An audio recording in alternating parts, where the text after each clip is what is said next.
All right, you guys, thank you so much for joining us tonight with our very special guest speaker. I am Reagan Dean, and I am so excited and honored actually to introduce you to Todd Falcone, who is one of my favorite industry trainers. He's got over 25 years of experience in the network marketing and direct selling industry. And, I just love Todd's passion. He's a tell it like it is guy, which is probably why I resonate with him, and he cuts right to the chase. And I've used a lot of his tools through my journey to getting to the top of our marketing plan.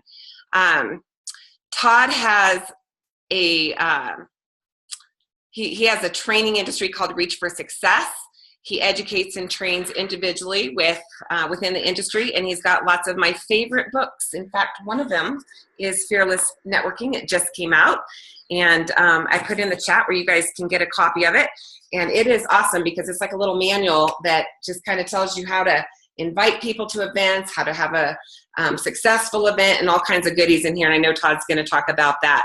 He also, where I first learned about Todd was a little book called The Little Black Book of Scripts, which I still use all of the time. And then also Cracking the Code to Success in Network Marketing. So he also has a live coaching program called the A-Team, which I know a few of my team members have taken. And that has probably been the largest accountability program they've ever encountered before, and they loved it. Todd also hosts an amazing call for free, which I think is so beautiful, Todd, that you do this for the whole industry every single Monday night. And all of his calls are just chock full of great information.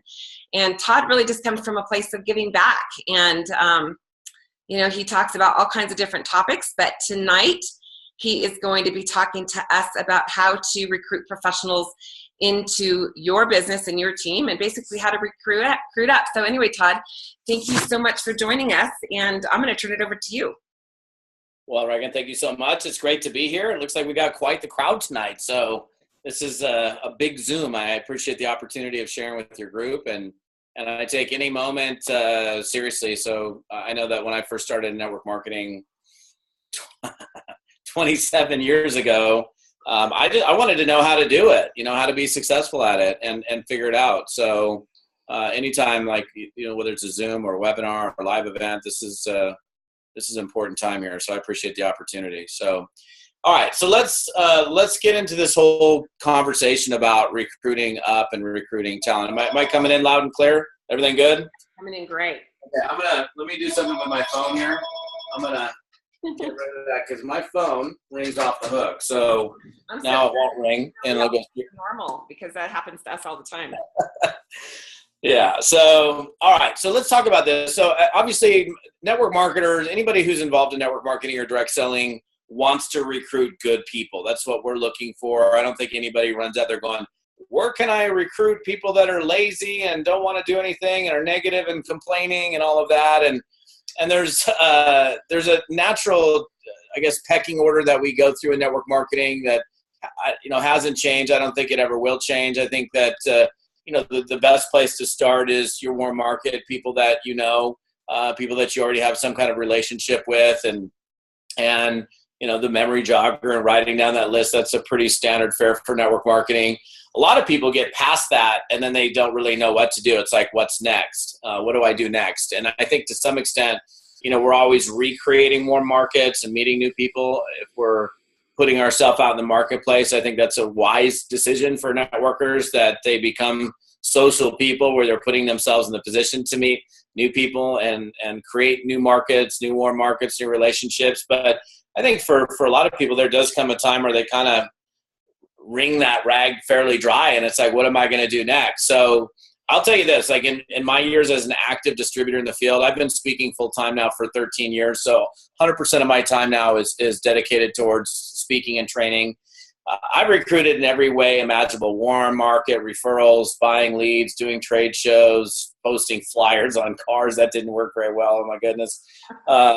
Running classified ads like USA Today and newspapers, online advertising, pay-per-click, article marketing, solo ads, networking groups. I mean, you name it, I've done it. And, while all of those have, worked some better than others, I found that recruiting up the socioeconomic chain specifically going after people that are more successful has proven to be the most fruitful. Let me tell you actually how this whole thing started. So again, most network marketers want to recruit up, but then a lot of them don't because they don't feel like they don't have the confidence to talk to somebody. Like one of the first questions that somebody has, well, gee, Todd, I'm new to network marketing. I haven't really made any money yet. Why would anybody that's really successful listen to me?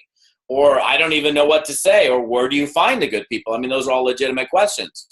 And I was living in Monterey, California at the time when this discovery kind of happened for me. In fact, at that time, I was building most of my business working purchased leads. So there was an 11-year period of my life where, I don't know, maybe 80% of my business came from leads. This is way early. This is like I started doing this originally back in like 1995. So when lead generation was just kind of like, I don't even know if it really barely existed. But while that was working, I came to the conclusion, like probably all of you, that, wow, when I talk to somebody who's fun, positive, hardworking, ethical, nice to talk to, intelligent, whatever. I mean, we could throw a bunch of adjectives out to describe somebody we'd love to have in our business.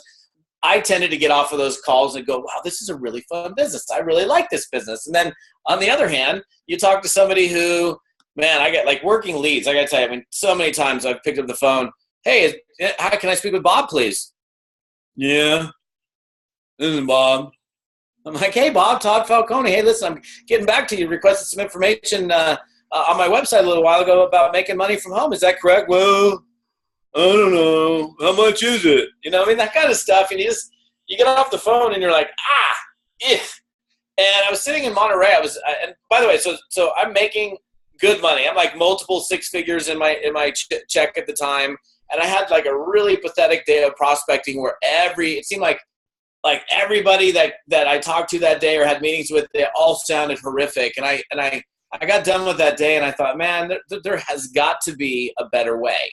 There really has got to be a better way, because I love talking to good people. What can I do just to talk to good people and not deal with all the stuff that I dealt with that day? And it was weird because just to my right on my desk, there was a Homes and Land magazine. And Homes and Land is like, it's pretty much, I think it's a U.S. only publication, but it's in almost every market where it's homes. You know, it's a real estate publication. And I looked at that and I thought, realtors, they're pretty nice for the most. I mean, most of the realtors I know are pretty cool. They work hard. They make money on commissions. They're out there pounding the pavement. They work on the weekends even. They make money on commissions. I don't know, maybe I'll call these people. I mean, they're all, at least they sound good. So I remember the first night I did this was the end of that day, and I picked up the phone. I called this lady, and I don't know what I said, but she basically hung up on me, and I went, uh-oh, that script that approach didn't work very well. I might have to change that. And then I don't know what I said. I changed it up a little bit, and I called another lady, and she said yes to me. And I thought, oh, how cool is that? She was open to taking a look at my business. And then I called, the third person was a guy, and I called him, and he said yes. And I was like, oh, I'm on to something here. 2 out of 3, and I don't even know what I'm doing, said, yeah, I'm open to taking a look at a money-making idea. And so I got up the next day, and I started calling and, kind of bumbling around, to be honest with you. Sometimes it worked, and sometimes it didn't. I was trying to come up with the right question, and that's really where all this started. And then I started really, over the next coming months, like really putting a lot of real estate people in.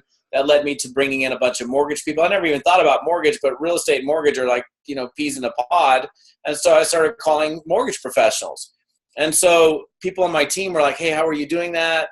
And I didn't want to tell anybody because I don't know how you are, but if you found like a really great networking meeting where you're meeting all sorts of people and you're getting great prospects, you're not going to tell everybody on your team, hey, come to my networking meeting, because then you're not going to have, it's just going to be, the leads would dissipate.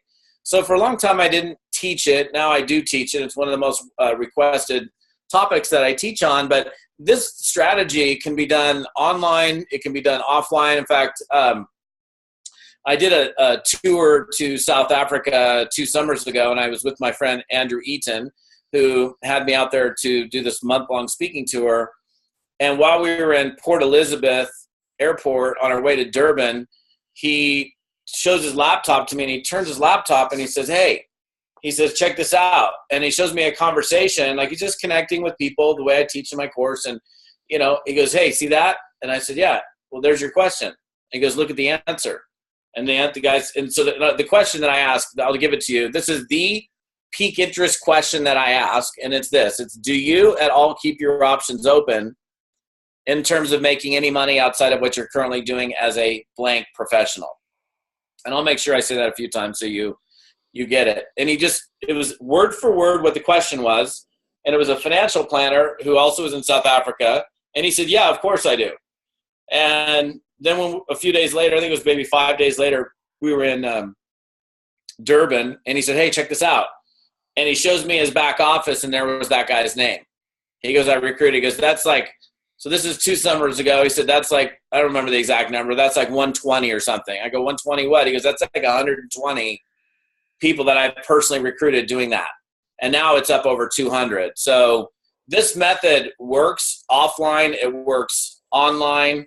My friend Jim Tanner over on the East Coast was a truck driver, was doing it the way, you know, I mean, he basically didn't know a whole lot of people because driving a truck, I mean, he's driving a truck all the time. And after he ran out of his center of influence, he was struggling. He was going to quit. And he started going through what I teach in my course, and he's built his entire business recruiting professionals. So here's a couple of things I want to share with you. Number one, I want to talk about why professionals are easier to recruit.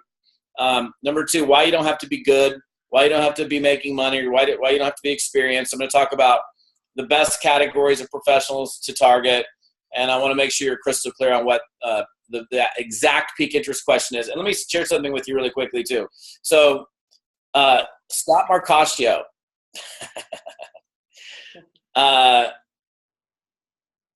do I want to put this? Okay, so when somebody teaches you something and it works, you don't reinvent the wheel, okay? Straight up. That's something I learned a long time ago. If somebody has something that you want, they're willing to teach you how to do it, you don't put your spin on it. And I learned that, like, before I was ever in network marketing, I was selling cable television door to door, and I had a guy that would only teach me his way of doing it if I would do it exactly as he did it. And then I come to find out it was in Spanish, so I had to, like, learn how a script in Spanish, knocking on doors selling cable TV, and I had to memorize a Spanish script, which I still have in my brain 9 years later. But this guy, Scott Marcaccio, as an example, ended up this is like 6 or 7 years ago, ended up having access to my training course, went through it, decided he was going to just redo it all himself, and fell flat on his face.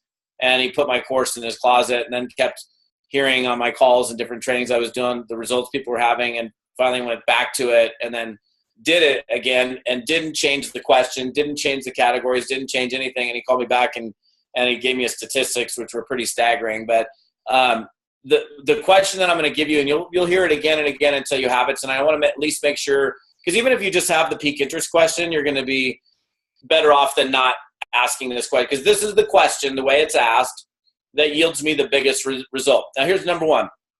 Why pros are easier to recruit?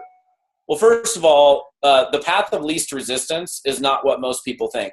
We as human beings always take the path of least resistance. It's what we do. And there's nothing wrong with that.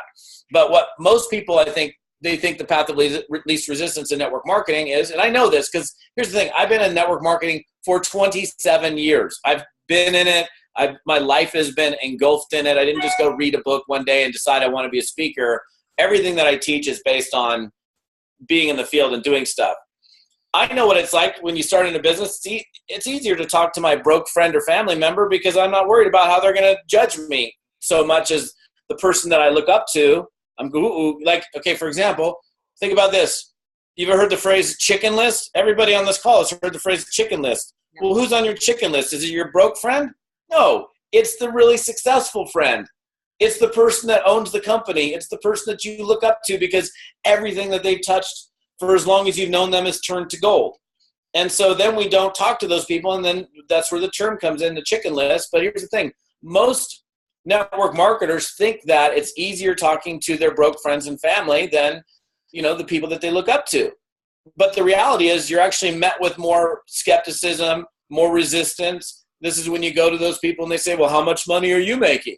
Well, if it's so good, why don't you pay my way in? I'm skeptical. I'm broke. I don't have the money to get started. And when you go, you have to understand successful people are successful for a reason. They see something, they take action, they see opportunity as a vehicle for change, whatever that opportunity is, and they roll up their sleeves and they go after it. They've got the money to start. They've got a much stronger center of influence. I mean, here's an example. Who do you think a 40-year-old real estate agent is spending most of his or her time with outside of his or her family unit? Probably people just like them, because like attracts like. On the other hand, there's a guy 40 years of age who's stuffing shelves at Walmart for his job. Who's he hanging out with? And I'm not making fun of that. I'm using this as an example. Anybody who works and pays their bills should be commended, not made fun of. That's why I'm a big proponent of let's get rid of the acronym JOB, stands for just over broke. We need to delete that, because all we're doing is making fun of the very people that we're trying to bring in our business. And by the way, there's a whole slew of people that have jobs that are not just over broke, by the way. And another thing you have to understand is this. I don't know why people, for some reason, they get this in their heads, but network marketing is not just for people that need the money, right? I mean, Reagan, even yourself, you didn't need the money when you got started in network marketing. No. There's different reasons. Yeah, I lived in a dream house. I drove the car I wanted, and I did it because I was looking for something that I felt like I could contribute in. And I really, really enjoyed helping people, and it grew into something really big really quickly. And then I did need the money at some point, because our other businesses, the market turned. So it was definitely a safety net around our family. And now it's definitely a huge part of, everything else we do, which has been awesome. Yeah, and I think that's important for everybody who's watching and listening to get a grip on it. And it's easy to prejudge people. One of the first things that we talk about is don't prejudge people, but we do it all the time. I did it. I mean, I'm thinking about like my golf buddy Randall. I was living in Monterey, and I was playing golf with this guy all the time. I probably played golf with him literally 500 times. And we were playing golf 2, 3, 4 days a week. I was full-time network marketer. Things were going great. He didn't have a job, obviously. He was worth $60 million or something, and he just never had to work it for another day in his life. And I never said anything to him. And then one day he calls me up and he goes, "Hey, Todd, do you know Everett such and such?" And I go, "Yeah, I do." He goes, "Yeah, he's on your 6th level. I'm on your 7th. Why didn't you tell me about this?" And I honestly, I kind of was like, I didn't even know what to say. And he didn't go on to build a gigantic business, but honestly, for the amount of personal volume, retail sales volume that guy did in the business I was in, I probably would have made $3-4 grand a month just off of his retail sales. I pretty much made nothing because he was so far down in my organization. And so that was one of those learning moments where you kind of go, hey, I'm going to at least give these people a chance and ask the question. And again, successful people, like I said, don't think – many of you have been to somebody's house for dinner, and you leave with your husband or your wife, and you're driving home, and you're like, "Honey, how come we're not like that? They're so happy. They're so sweet." And then you have that conversation on the way home, and then a week later you find out they're getting divorced. So you don't know what's going on the inside of anybody. What you see on the surface may not be what's going on the inside. So here we look at somebody, they're super successful, they've got all the stuff going on. And the thing is, if you don't come to that realization, and especially these people that are in your center of influence, like Randall in my case, and there are other examples, thank goodness not that many, where I prejudge somebody else will talk to them, like Everett talked to Randall. And this is not a threat or to scare you. It's just a reality that somebody will look at them differently and say, hey, look, you know what? Do you keep your options open at all in terms of making money outside of what you're currently doing? Now, here's the other thing I want to share with you. This is why you don't have to be good or successful or have a track record under your belt or some big check to recruit these people. I got to my first $10,000 monthly check in network marketing working in Pacific Grove, California, in a 1-bedroom duplex in a garage. Okay? I was literally, my office was the garage. Yes, it had a carpet on the ground. I always wore a jacket because it was very cold. and it had single pane moldy windows, and it almost had like a little creek running through it. There was literally water, that there was like a leak that ran through the house, through my office. But here's the thing. When I picked up the phone and I called prospects, nobody knew I was in a garage. I didn't say, hey, gosh, Bob, this is Todd. I'm in my garage. Things aren't very good right now. Do you want to join my business? I learned this concept, and you can write it down. Perception is projection. Okay. Here's the way it is. Now, I understand that with your friends, they know you. They know who you are, what you've been, where you live, all this stuff. But somebody that you're picking up the phone and engaging with that you've never spoken to, they don't know whether you're in a 10 by 10 room living with 19 other people, or you're sitting in a 10,000 square foot house on the side of a mountain. They don't know that. And I'm not saying to lie, because I think the important thing you have to understand is telling the truth is super important. The truth is good enough. We don't have to exaggerate our earnings or fib or any of that. This is about, in fact, I want you to ask yourself, how would you act? Like, I don't know how much money you're making, and it's none of my business. But if wherever you are, you're here, and you want to get to here, wherever this figure is, if you were here, make a figure up in your mind, whatever that good figure is, 20 grand a month, 30 grand, 50 grand, 100 grand a month. Would you act differently at 50K a month than you do where you are right now? Most people would say, yeah, I would. I would carry myself differently. I would talk in a different manner. I would come across much more confidently. Well, why don't you do it now then? Because you can act as if, and it's not like this. It's not like, hey, look at me, I'm super cool. I'm beating my chest because I'm awesome. It's just acting as if you were already successful. Actors do it all the time. That's what they do. They act the part. That's not like Robert De Niro in Cape Fear, whatever his name was, Max Cady. He's not Max Cady. He was playing the part of Max Cady. And when you're watching that movie, man, if you ever watch that movie, you probably buying into, man, he's this evil, bad guy with that, and it's just a part that he's playing. Well, perception is projection, means you can project an image of success when you're talking to people that becomes their reality of who you are, and you will absolutely recruit a lot more people. Like I remember, and I had to make the shift early, because the first 2 years I was involved in network marketing, I barely made any money. When I was on the phone with people, I was projecting an image of desperation and need, and oh my gosh, I'm running out of money. I was living on top ramen, like 18-cent top ramen, literally like living on it. Try living on 18-cent top ramen and then looking at your fingers, how swollen they get. It's not a good picture. And I had a guy that I worked with that taught me this concept, and I started to apply it. And because I applied that, I started making more money, and that's where I had my breakthrough. I had a breakthrough in a 10 by, in this like little 10-foot garage. And one of the things I want to share with you, because I run, and Reagan mentioned this earlier, like I run these accountability programs once a quarter. One of the challenges that I do is I have people do this thing where they reach up, just go take a few people that are on your chicken list. In fact, I'll do it with you guys. In fact, I'll teach you how to. This is so good. This is a great way for you to do this. So think of someone that's on your chicken list, somebody that for whatever your own reasons are, you haven't talked to them. You've thought, well, they're too good, or they make too much money, or they own too many businesses, or they're too busy, or I'm too scared, or I don't want it, whatever that thing is, and just put that aside for a moment. Here's what I did. The guy that I did this with first was, his name was Joe. He owned 5 automotive franchises in Monterey, California, and he was rich. I mean, he had a private jet, owned 5. I mean, he had a huge house, and I was young. I was 20, I think 3 or 4 when I talked, 24 when I first talked to him.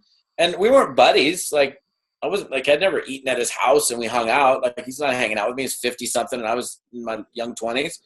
But I knew him, and I had purchased a car from him, and I called him up, and this is what I did. And this is exactly how I said it. Authenticity is the way it has to be done. This is what I said to him. I said, Joe, I called him up. I said, hey, Joe, is Joe in? He said, yeah. He goes, this is Todd. I said, yeah. I said, Joe, listen. I said, can you do me? I said, first of all, Joe, I have so much respect for you as a business owner. It seems like everything that you do incredibly well at. Quite frankly, you're the most successful person that I personally have any relationship with. And honestly, I aspire to someday in my life be as successful as you've been in yours. I look to you as a role model in business. And I wanted to ask you a favor. I've recently gotten involved in a business that I'm very excited about. Would you do me a favor and take a look at it and give me your honest to goodness feedback? Could you do that for me? Now, what person with a heart can say no to that? I don't know anybody that actually has a beating heart and any real feelings can say, no, I'm not going to do that for you. I mean, because look what I did. I said, you're awesome. You're amazing. I look up to you. I want to be like you. And it was real, though. It was coming straight from my heart. And I was pouring it out saying, look, you are a role model for me in business. You're the most successful person that I know. I would be really appreciative if you would just do me a favor and take a look at what I'm doing and give me your honest to goodness feedback. I didn't have to ask him, do you keep your options open? Because he's smart enough in that case to look at it and make his own decision for himself. Did he join me? No, he didn't. He didn't join me. Did I go home crying? No, I did not. But I asked the guy, what's interesting is, about a year and a half later, he joined a company. Reagan, you probably remember this one. He joined a company called TPN, the People's Network, which was this like success satellite TV network, which was a network marketing company. And he ended up joining that. And a lot of people think, why would a multi-millionaire join? It's for challenge, contribution, to give back, to help other people that are less fortunate. I have another friend of mine that owned all these executive office furniture companies, and she got on a product that, and she was so anti-network marketing. She was one of the most anti-MLM people I've ever met. I would never, and she had some health issues, and she had a product that really helped her, and it changed. She still was swearing up and down she was never going to do it, but she got good results in the product. And so people were asking her, and next thing you know, she's sharing the product, and whatever period of time it was later, she's making $4 or $5 grand a month, and she's still swearing, I'm not doing the business. And then she finally looked at it and she said, oh my gosh, here I am making $4 or $5 grand a month, not even doing it. And there's so many people that are not even making $4 or $5 grand a month in their life. How many people could I impact with this? And she switched, she shifted, she went and did it, and she just crushed it in that business. So these are the best categories to target for, let me talk about the categories and why specific professionals tend to respond favorably. Number one is and these are the categories specifically that I go after. So all professionals, when we can sit here and list out what we would consider a professional, and that list could be pretty long, but there's specific categories of professionals that I prefer to talk to for network marketing. And they have things in common with what we do in network marketing. Number one is the primary thing that they do in their daily job or occupation is they sell, they lead, they manage, they oversee, right? So they're either in a sales job or they're in a management position overseeing a group and managing a team. And what are we doing in network marketing? That's what we do, right? Number two is these are people that are typically paid on production. In other words, they've chosen occupations where if they do well, they make a lot of money. If they don't, they don't. So they're in commission sales occupations. They're in positions where they have an opportunity to control their earnings, because there's a lot of businesses and jobs out there where you can't do anything except wait around for your review at the end of the year, I guess, and get your 2%, 3%, maybe 5% pay raise. These are people that chose to do something because they can control how much they make. And how do we get paid in network marketing?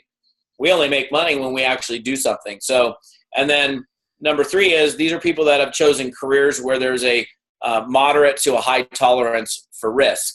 In other words, like for example, I have two good friends of mine that are commercial real estate brokers in Carmel, Monterey. And I remember when I first met them, they both bartended at night. Because when you're building your book of business, even my insurance agent, same thing. My State Farm guy, same thing. He had a job on the side, and it took him a while to build up that book of business. And if he never built the book of business, he would have had to bartend all the time. So we don't have, I don't think, a lot of risk per se in network marketing. There's not a lot of financial risk, but I think we're risk takers a little bit.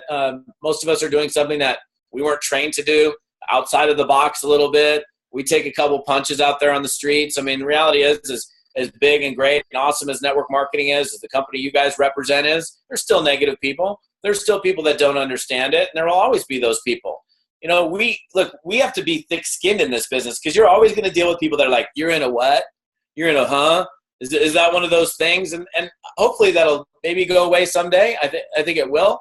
I think the way it will go away is by, having well-trained distributors that represent the network marketing profession in a way that makes us look good as we are. I believe that for me, like if somebody said to me, hey, is this network marketing? My response is absolutely it is. If it wasn't, I wouldn't touch it. Versus what a lot of people do, right? They get, I don't know if I want to answer that question. So, I think we're risk takers a little bit. And then the other thing is the career categories that I tend to really like to recruit people from are highly social people.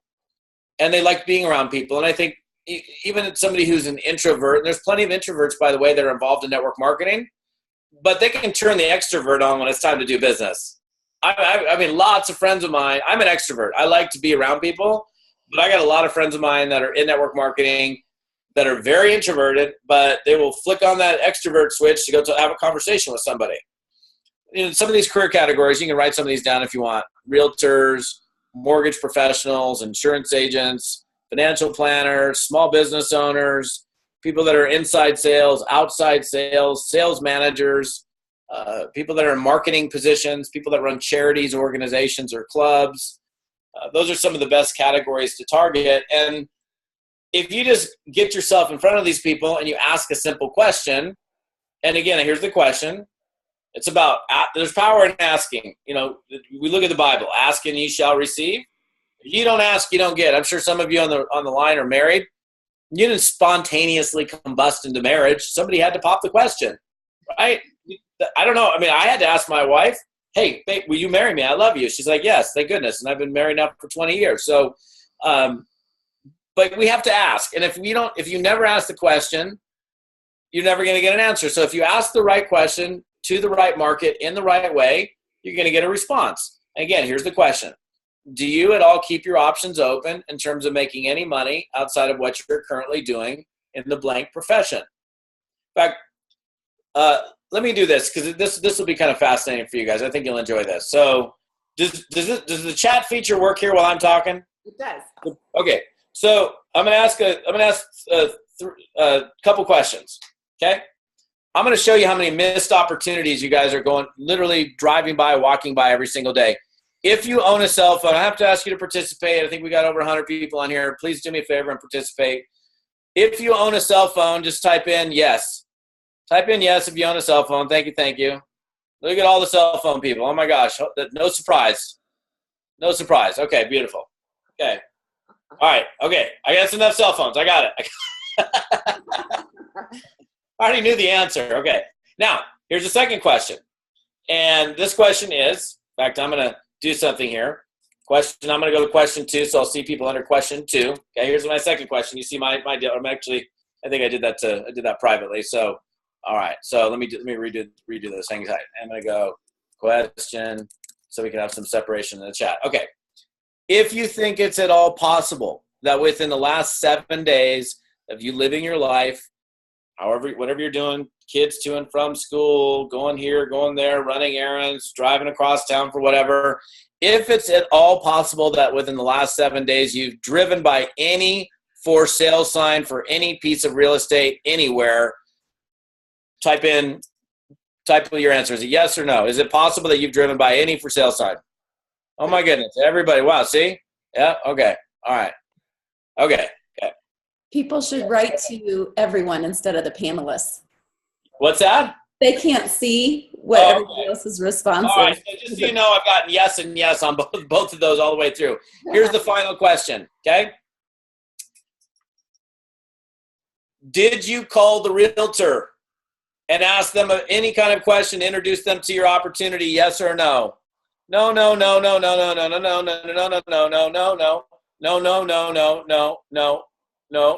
No. Is there any yes? No. One yes. Yes.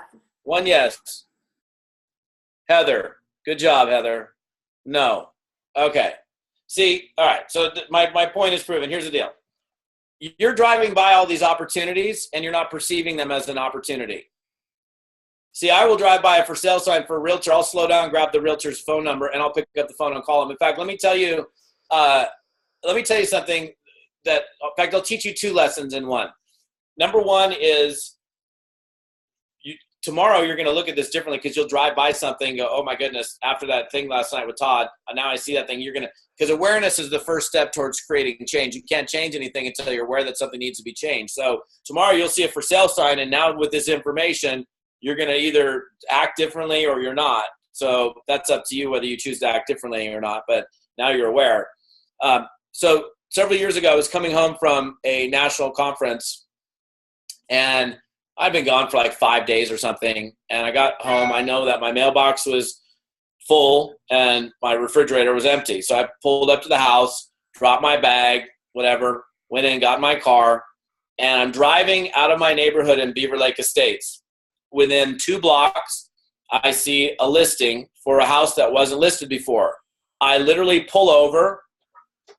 By the way, I keep one of these in my car. This is the legal yellow pad and a pen. I keep this in my car at all times, wedged between my center console and my seat all the time for this reason specifically. I pull over.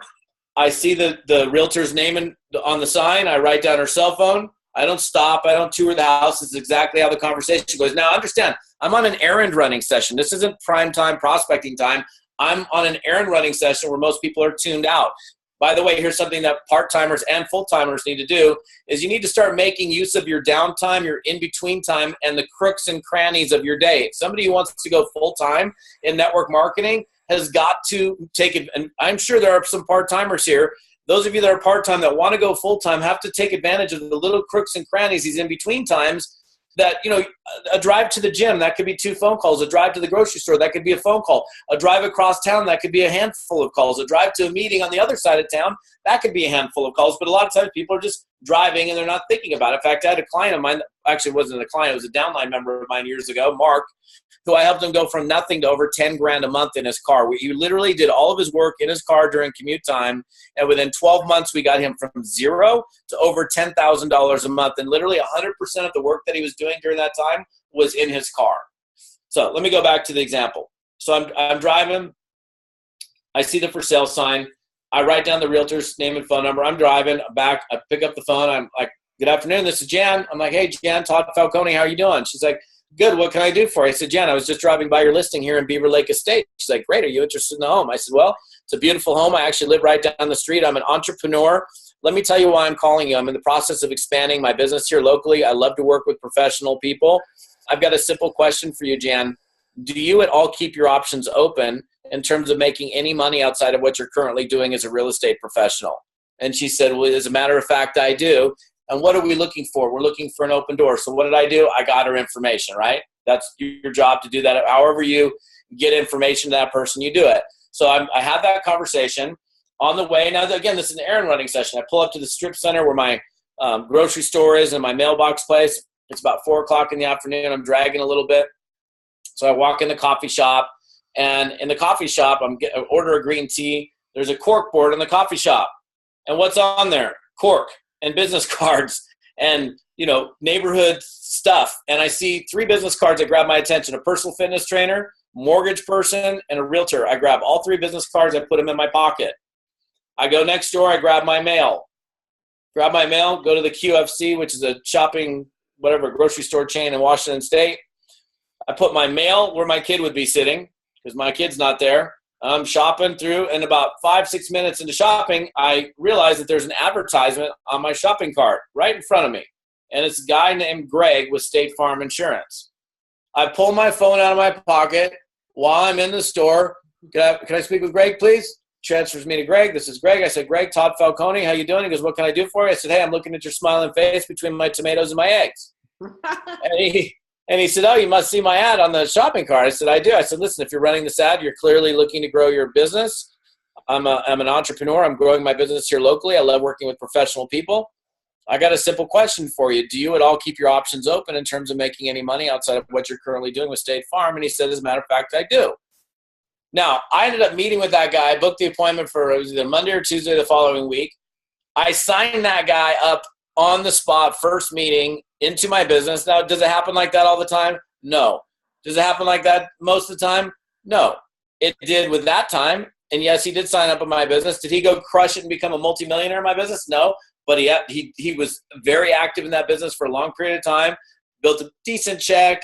But here's a guy that I found on my shopping cart. Now, let me go back up for a second.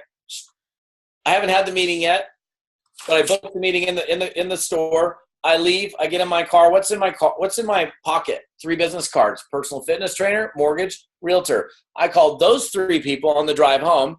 2 out of those 3 said yes to me. Now, on an errand running session, when most people are tuned out, I made 5 phone calls to 5 professional people, and 4 out of 5 of them said yes to me. And so tomorrow, you're going to start to see things differently. Again, the eyes cannot see the things that they're not yet trained to see. And you'll look at something, you'll go to your grocery store and you'll see that ad and you'll go, oh, wow, I have my phone in my pocket. Should I call this guy? Now it's whether or not you have the intestinal fortitude, the guts to pick up the phone and call these people. But I think when you reach up the socioeconomic chain a few times, you come to the realization that, even when they say no, they're pretty nice. They're pretty nice people. In fact, I get no's. In fact, one of the things that I did an add-on to my recruiting professionals course last year we did it. And I sat there and I dialed for there's 6 hours of recordings of me calling professional people. One of the things, I can sit here and explain it to you and talk about, have a theoretical discussion over what might happen in phone calls. But when you actually hear someone make phone calls to real people, and it's real, not made up stuff, you can do a lot of learning. So in this 6-part webinar video series that I have, you hear the yeses and you hear the no's. I could have easily deleted out the no's to make myself look like 100% of the people that I call say yes, but that would be a lie. And you also get to realize oh, wow, they said no, but they're pretty nice. They're pretty nice people. So look, this is a very valid way of recruiting, both in your warm market and also with people that you don't yet know. So let me ask you a question. If you now understand why professionals are easier to recruit because of their past track record of success and just who they are, you know that your personal success has nothing to do with how they'll respond. You know what some of the very best categories are of professionals to target, and you know the exact question to ask them, do you think you could be successful? I think most of you would say, yeah, of course. So can I just Sure. ask one question? I think that a lot of people have the guts to ask that question, but sometimes they're afraid. What if they say, well, what is it? That we get that with anybody we talk to. So I think it's about positioning yourself and look, what is it? That's why I'm calling the person, to tell them what it is. So even your warm market does this without you going up the socioeconomic chain. So you have to be able to handle yourself. I think here's the thing about, and even in the book that you have in your hands, I talk about that. That would be an objection, if you will. How do you calmly handle an objection and be able to get through that objection by not freaking out when the person asks you the question or getting on the defensive? Those are the first 2 things that I talk about in dealing with tough questions and objections. Don't get on the defensive, because they may be expecting you to. When you do the exact opposite, you stay calm and cool. Like somebody says, hey, well, what is this? And I'd say, look, Reagan, you know what? I'm glad you asked. That's actually why I'm giving you a call. The best thing for me to do is actually get some information to you on video. I've got about a 25-minute video that explains our company, who we are, what we're all about. We've been in business since 1967. We've done exceptionally well. I think that's when you guys were founded. I'm not sure, but I think it was quite a while ago, somewhere a long time ago. I know that. And just be able to answer the question without saying, what is it? It's just, this is the name of the company and this is who we do. That's not the time to tell them who you are, what your products are, what you're all about. There are tools that do the information disseminating for you. I don't know how you guys show the product, show the business. You do. Yeah. And you would want to use that tool to allow that to do all the telling and selling for you. Yeah, but what you don't want to do is all of a sudden do the whole meeting that you were trying to have that appointment with them right there on the phone. You want to give them something, just a little something to intrigue them, and your goal is to set that appointment, is what I'm hearing. Is that right? My objective is to find out if they're open, yes or no, and then get the information to them and let it lay out and let them then make their own decision based on what they review. Yeah. and set the appointment for the follow-up. Yeah. Now I've got that. The one thing I will say, like, you can do this. I've recruited people in other countries doing this, like from the U.S. to Canada, or U.S. to Central America, or U.S. to Australia. You can choose how you do it. You can do it locally, like my friend Jeff Morrell, he lives in Colorado Springs.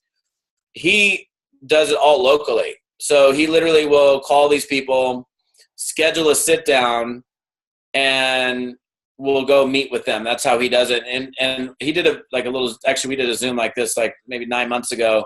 I have to go look at the Zoom video, but I think he's signing up about 50% of the people that he sits down with, which is pretty high. It's exceptionally high. But I think when you sit down with somebody and there's nothing that can replace the eyeball to eyeball. I mean, I love technology and stuff, but when you can actually see somebody, that's pretty powerful. Absolutely. So, yeah, I mean, so that's, look, here's the thing. I can give you as much as I can in the time that we have. I mean, I'd love to spend 6 hours with you tonight, but I got to get up and go see my mom tomorrow. So I'm going to fly to Seattle at 4:00 in the morning. But I mentioned it a couple of times, and I'm not going to spend a whole lot of time on it, but I have a training that I produce that's all around this. It's called Insider Secrets to Recruiting Professionals. Anytime I do like a live event or a webinar or something like that, I typically do a discount. I put a page together. I guess I think I can. I don't know if I can type it or not here and give you guys access to it. There's let me just hang on one second. Let me type this real quick. And so this is a site that it's toddfalcone.com/pros. I took a couple $100 off the course, and if this vibes well with you, if you could see yourself doing this and you really want to understand how to do it, you can get it at a discount. I also put in the live dials that I normally sell separately for like $400. I've given that to you for free if you happen to get it off of this website. Don't go to toddfalcone.com by itself and buy it, because you'll end up paying full retail for it. So that /pros has a discount. And if you like what you've heard so far, if you really want to figure it out, you're welcome to. I'll also wrap with this. And if you have any questions, I'm happy to hang out for a little bit. Everything I put out in the marketplace, I stand behind 100%. So I want you to get results with it and be happy with it. So if you take it home and after 30 days you're thinking, I don't really like this or want this, then I'll give you your money back. I mean, I don't really want to go out of business next month. I've been speaking for 13 years. So to tell somebody, I'm not going to give you a refund, I think is ridiculous. I'm happy to snap my fingers and you have your money back in your account if you didn't feel happy with it. But more importantly, use it. Like, use this stuff and go make some money with it. Because even if you brought one person in and they went out and built even a decent little team, you will have way made up for the investment in the course. So, and more importantly, I'd love to see you like another, Andrew Eaton or Jim Tanner or Jeff Morrell, and come back to me and go, Todd, oh my goodness gracious, I have blown it up. And I had never even recruited professional people before, and now I'm crushing it. So that's ideally what I like to see happen for people. So there you go. Well, that's $1 million question. Do you keep your options open? I mean, that right there was worth everything. That's awesome. It's such a great question. And it just cuts to the chase. Do you at all keep your options open in terms of making money outside of what you're currently doing? I do. Well, so many people, I don't know who to talk to, right? So, I mean, gosh, you can talk to anybody if you can just do that. And then I think the other thing is not getting tied to the results, right? Like, that they're not your best friend. So you don't have that relationship with them. So you've got to kind of have your expectation that, gosh, you know what if you did get 2 out of 10? That's great. Yeah. And I think you brought something up really important. That's that whole like emotional attachment thing. Yeah. You can't, like, one thing I have to tell you, if you cannot be if you're going to be successful in network marketing, you have to take the emotion out of it. If they're saying no to you, whoever it is, they're really saying no to themselves. They may be saying no to you, but they're saying no to themselves. This isn't for me. I'm not interested. I don't see myself doing this. Don't take it personally. We're not asking these people out on dates. So I hear the rejection thing. I hate being rejected. Well, honestly, I don't like being rejected either. But I don't really look at network marketing and feel rejected ever. I just feel like, okay, if they say no, they say no. Like, I got to think, Reagan, when you're out there prospecting, you get people that tell you no. You don't sign up 100% of the people you talk to, do you? No. And, the way that I look at it is not everybody drinks coffee, and the waitress doesn't get upset if you don't order coffee, so you know, it's for some people, it's not for some. Oh, well, I just want to talk to the people who are. It's a lot easier. So asking some questions up front makes a lot of sense to me. Absolutely. Yeah. I mean, I still can't stop. Like yesterday I was flying back from, I did an event this weekend in New Jersey, and I can't even help myself. So I had my Uber driver, and on the drive home, I said, do you keep your options open at all in terms of making money outside of what you're doing with Uber?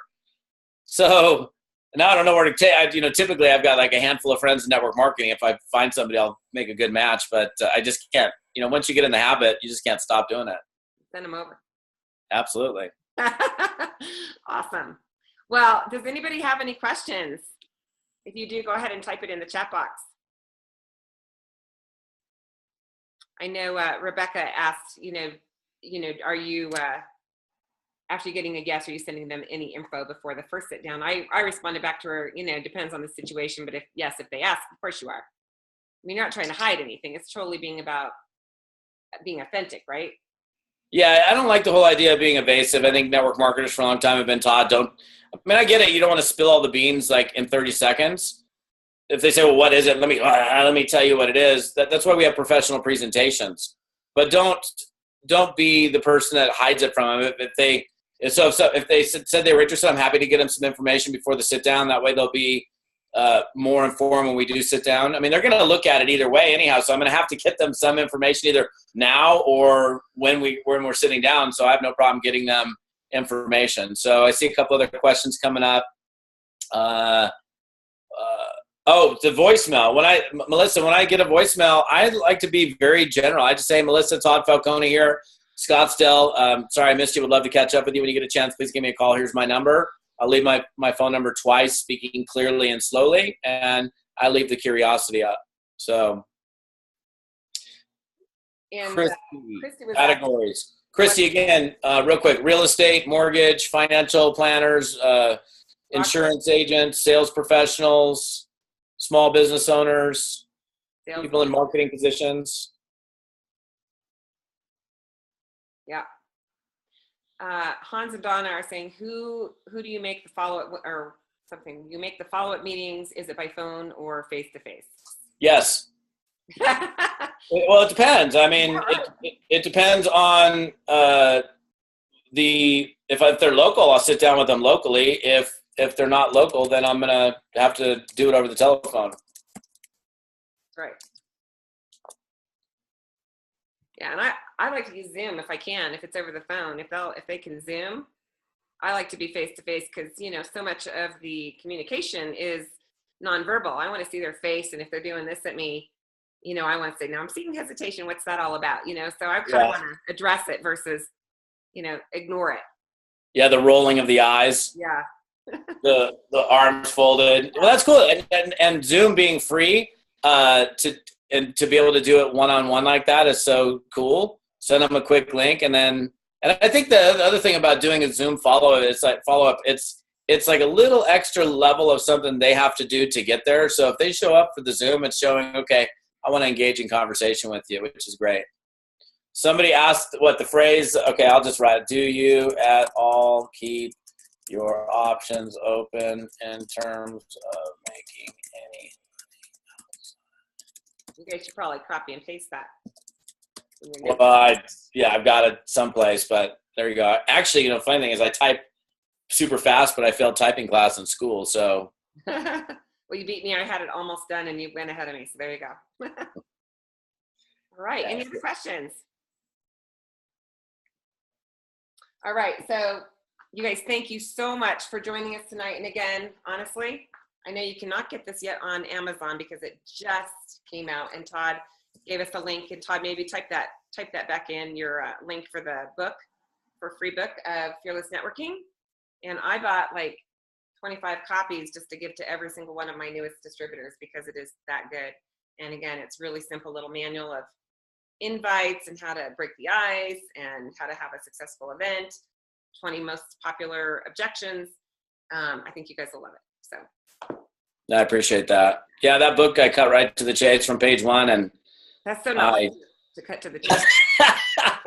And it's short. I think, what is it, 109 pages? So you can read it really quickly and then use it also as a training tool with your team. I mean, it's very how-to. So Somebody asked about the book. You can get, there's a website. You can go to toddfalcone.com with 2 Ds, by the way, toddfalcone.com/free book. And you can get it there. You just pay for shipping and handling. I love what Ellen Graham's Rory, age 8, said. I learned so much. Thank you.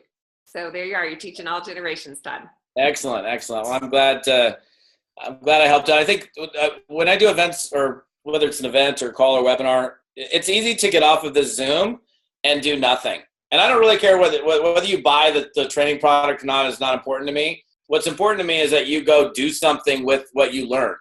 So it's easy to come to something like this, learn some cool things, and then not act on it.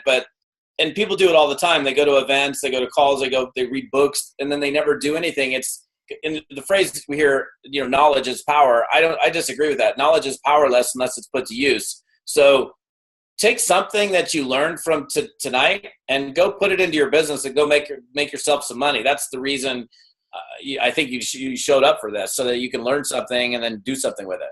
Go make a difference, Yeah. Make money, right? So awesome. Well, Todd, thank you so much from the bottom, I think, of all of our hearts.